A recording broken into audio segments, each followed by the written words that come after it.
اس کے بعد سورہ منافقون ہے. سورہ منافقون میں اللہ تبارک و تعالیٰ نے ارشاد فرمایا کہ اگر منافقوں کو دیکھو تو دو باتیں ان کی دیکھو. وَإِذَا رَأَيْتَهُمْ تُعْجِبُكَ أَجْسَامُهُمْ، ان کے جسم بڑے اچھے لگیں گے آپ کو، بہت اچھے. وَإِن يَقُولُوا تَسْمَعْ لِقَوْلِهِمْ، اور بولتے ہیں تو اتنے چرب زبان ہیں کہ بس باتیں ان کی سنتے رہو. یعنی مفسر لکھتا ہے کہ يَهْتَمُونَ بِالظَّاهِرِ وَلَا يُصْلِحُونَ الْبَاطِنَ، یہ ظاہر کے اوپر بڑا توجہ دیتے ہیں، باطن کے اوپر نہیں. یہ نفاق کی علامت ہے. آج دیکھو کتنے لوگ ہیں، ڈرامے ہیں، فلمیں ہیں، بہت ساری ایسی چیزیں، شوز ہیں جس کے اندر آدمی صرف ظاہر کے اوپر توجہ دیتا ہے، پورا اہتمام ظاہر کے اوپر ہوتا ہے، اپنے باطن کی اصلاح کوئی نہیں کرتا. یہ نفاق کی علامت ہے، منافق کی علامت ہے. یہ یہتمون بالظاہر ولا یصلحون الباطن، اپنے باطن کی اصلاح نہ کرتے ہوئے ظاہر کے اوپر توجہ دینا، یہ نفاق کی علامت ہے. اچھا، ان کی مثال دی گئی ہے کیسے؟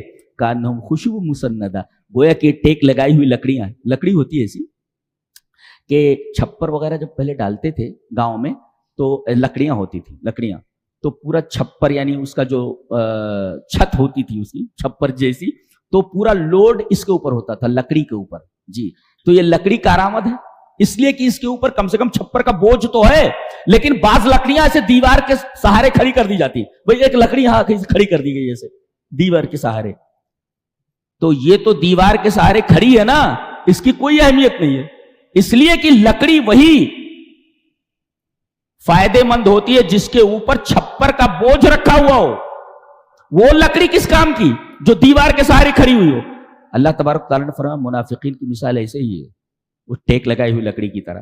اور ان کی مثال ایسے ہے، نبی کریم صلی اللہ علیہ وسلم جو خطبہ دیتے تو اتحدثون، آپس میں باتیں کرتے رہتے ہیں، اور ایسا لگتا جیسے نبی کی بات سن رہے ہیں. ایسا نہیں ہوتا تھا، یہ لوگ باتیں کرتے رہتے تھے اور ایسا لگتا تھا جیسے نبی کی بات سن رہے ہیں. تو بالکل یہ اسی لکڑی کی طرح ہے، تو لکڑی دیوار کے سہارے کھڑی کر دی گئی ہو، بیکار قسم کی لکڑی جس کی کوئی اہمیت نہیں ہے. ارے لکڑی وہ اہم ہوتی ہے جس کے اوپر چھت کا وزن اور چھت کا بار ہو. اچھا، عجیب بات تو یہ ہے، ایک پیغام ہے اس میں کہ یہ سورہ منافقون ہے، برابر ہے. اچھا، اس کا اختتام دو چیزوں پر ہو رہا ہے. وَأَنفِقُوا مِمَّا رَزَقْنَاكُم مِّن قَبْلِ أَن يَأْتِيَ أَحَدَكُمُ الْمَوْتُ فَيَقُولَ رَبِّ لَوْلَا أَخَّرْتَنِي إِلَىٰ أَجَلٍ قَرِيبٍ فَأَصَّدَّقَ وَأَكُن مِّنَ الصَّالِحِينَ. اور پہلے کیا کہا؟ یا ایھا الذین آمنوا لا تلہکم اموالکم ولا اولادکم عن ذکر اللہ، تمہارے مال اور تمہاری اولاد اللہ کے ذکر سے تمہیں غافل نہ ہونے دیں، اللہ کا ذکر. اور دوسرے صدقہ، فَأَصَّدَّقَ وَأَكُن مِّنَ. سورہ منافقون کے آخر میں اللہ تبارک و تعالی ذکر اور صدقے کا ذکر کیوں کر رہا ہے؟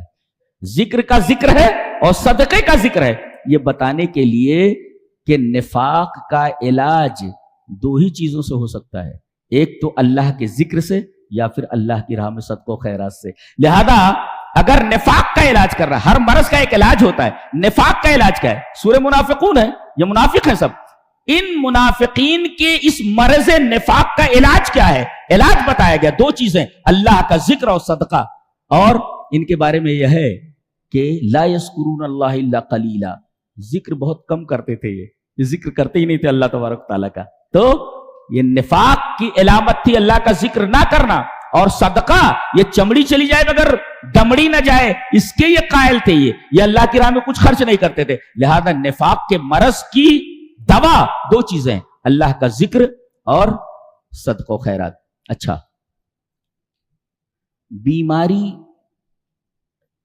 کسی کو لاحق ہو جائے تو اس کے تدارک کے لیے دو چیزیں ہیں، ایک ہے دنیاوی علاج اور ایک ہے روحانی علاج. دنیاوی علاج یہ ہے کہ بھئی کسی ڈاکٹر کو آپ دکھا دیں، اور روحانی علاج کا مطلب یہ ہے کسی بابا کے پاس جاؤ، یہ مطلب نہیں ہے روحانی علاج کا. نبی کریم صلی اللہ علیہ وسلم نے ارشاد فرمایا روحانی علاج یہ ہے وَدَاءُ مَرْضَاكُمْ بِالصَّدَقَةِ، جی اپنے مریضوں کی دوا کرو صدقہ دے کر کے. بیٹا اگر بیمار ہے، بیٹی بیمار ہے، بیوی بیمار ہے، تو ہم لوگ صرف ایک ہی دوا کرتے ہیں، دنیاوی دوا، کہ ڈاکٹر جو دوا دیتا ہے بس وہی کھلاتے رہتے. ارے بھائی اللہ کی راہ میں صدقہ و خیرات کرو. نبی کریم صلی اللہ علیہ وسلم نے ایک علاج روحانی بتایا ہے، صدقہ. وہ ایک مجلہ نکلتا ہے، میگزین ہے، ریاض سے نکلتا ہے، تو عجیب نام ہے اس مجلے کا، اس میں نے پڑھا کہ ایک ڈاکٹر تھے، ڈاکٹر عیسیٰ مرزوقی، بہت بڑا ڈاکٹر ہے، ڈاکٹر عیسیٰ مرزوقی. ان کو کچھ بدن میں تکلیف ہوئی، جب چیک اپ انہوں نے کرایا تو پتا چلا کہ کینسر ہے اور لاسٹ اسٹیج پر ہیں. لوگوں نے کہا ڈاکٹروں نے کہ آپ اتنے بڑے ڈاکٹر ہیں، مرض اتنا بڑھ گیا آپ کو خبر ہی نہیں ہوئی کہ کینسر یہ لاسٹ اسٹیج پر ہے، بس آپ چند دنوں کے مہمان ہیں. پریشان ہو گئے، گھبرا گئے، اس لیے کہ انہوں نے موت کو اپنے سامنے کھڑی دیکھا. ڈاکٹروں نے کہہ دیا اب علاج نہیں ہے اس کا. چیک اپ کر لیا گیا، اچھی طریقے سے گہرائی کے ساتھ چیک اپ کیا گیا اور کہا گیا کہ کینسر ہے اور لاسٹ اسٹیج پر ہے، چند دنوں کے اندر بس دنیا سے آپ جانے والے ہیں. انہوں نے اپنی تمام جائیداد، جتنی بھی پراپرٹی تھی، ایک ایسی بیوہ کو جس کے بچے بہت زیادہ تھے، بچے بیمار رہتے تھے، پریشان حال تھے، بھوک و پیاس سے پریشان رہتے تھے، انہوں نے اپنی پوری جائیداد اس بیوہ کو دے دی، کے نام لکھ دیا. انہوں نے کہتے چند دنوں کے بعد یہ انتظار کر رہے تھے موت کا، انہیں کچھ افاقہ محسوس ہونے لگا بغیر دوا کھائے ہوئے. بعد میں چیک اپ کرائے تو کینسر تھا ہی نہیں. جی کینسر تھا ہی نہیں. وَدَاوُوا مَرْضَاكُمْ بِالصَّدَقَةِ، مرض کے دو علاج، ایک دنیاوی کسی طبیب کو دکھائیے، ڈاکٹر کو دکھائیے، اور ایک علاج اور بھی ہے وَدَاوُوا، یہ نبی کریم صلی اللہ علیہ وسلم بتایا، یہ حدیث صحیح ہے. وَدَاوُوا مَرْضَاكُمْ بِالصَّدَقَةِ، اپنے مریضوں کا علاج صدقہ دے کر کے کرو. جی تو ایک علاج یہ بھی. اور سورہ منافقون کے آخر میں صدقہ اور اللہ کا ذکر، دو چیزوں کا تذکرہ گیا. یہ نفاق کا جو مرض ہوتا ہے، بیماری، یہ دو چیزوں سے دور ہو سکتی ہے. جی